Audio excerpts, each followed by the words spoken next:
Hello everyone.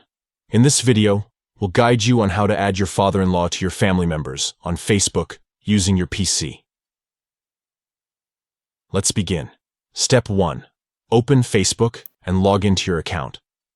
Step 2. Click on your profile photo from the top right corner to open your profile. Step 3. Navigate to the About section. Step 4. In the Family and Relationships tab, click on Add Family Member under Family Members. Step 5. Enter the account name of your father-in-law. Step 6. Select Father-in-law from the drop-down menu. Step 7. Finally, click on Save. Congratulations! You have successfully added your father-in-law to your family members on Facebook. Now, your friends and connections can see your father-in-law listed as a family member.